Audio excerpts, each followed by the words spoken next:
வணக்கம். நிலக்கோட்டை அருகே வீட்டுமனை பட்டா வழங்க கிராம நிர்வாக உதவியாளர் 15,000 லஞ்சம் வாங்கிய போது கையும் களவுமாக பிடிபட்டார்.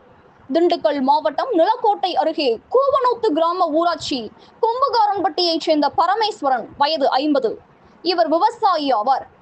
இவர் தனது வீட்டிற்கு வீட்டுமனை பட்டா கேட்டு நிலக்கோட்டை தாலுகா அலுவலகத்தில் மனு தாக்கல் செய்தார். இந்த மனுவை முசுவனூத்து கிராம நிர்வாக அலுவலகத்தில் தற்போது கிராம நிர்வாக அலுவலக உதவியாளராக பணியாற்றும் சபரியார் விசாரிப்பதற்காக பரமேஸ்வரனை அழைத்துள்ளார்.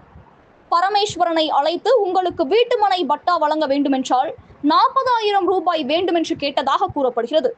இதற்கு உடன்பட மறுத்த பரமேஸ்வரன், என்னால் அவ்வளவு பணம் கொடுக்க முடியாது, ஏதேனும் குறைத்து கொள்ள வாய்ப்பு இருக்கிறதா என கேட்டுள்ளார். அப்போது சபரியாரிடம் பரமேஸ்வரன் கேட்டுக்கொண்டதன்படி 30,000 என்றால் நான் உங்களுக்கு பட்டா வாங்கி கொடுக்கிறேன் என்று சபரியார் பரமேஸ்வரிடம் வாக்குறுதி அளித்துள்ளார். இருப்பினும் பரமேஸ்வரனுக்கு லஞ்சம் கொடுக்க மனம் வரவில்லை. ஆகையால் மனதில் வைத்துக் கொண்டு பணம் தருகிறேன் என்று கூறிவிட்டு நேராக திண்டுக்கல் மாவட்ட லஞ்ச ஒழிப்பு போலீசாரிடம் புகார் மனு கொடுத்தார்.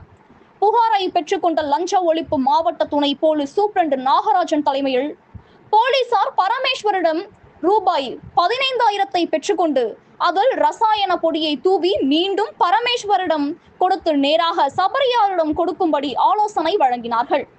இந்த ஆலோசனைப்படி சபரியாரிடம் நேற்று சரியாக 1 மணிக்கு முசுவனூத்து கிராம அலுவலகத்தில் அமர்ந்திருந்த கிராம நிர்வாக உதவி அலுவலர் சபரியாரிடம் பரமேஸ்வரன் லஞ்ச பணம் ரூபாய் 15,000 வழங்கினார்.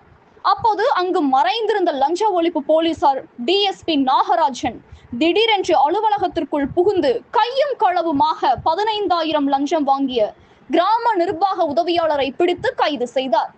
அதனைத் தொடர்ந்து சுமார் 5 மணி நேரம் தொடர் விசாரணை நடைபெற்றது. தொடர் விசாரணையில் பல்வேறு தகவல்களை கிராம நிர்வாக உதவி அலுவலர் சபரியார் போலீசாரிடம் கூறியதாக கூறப்படுகிறது.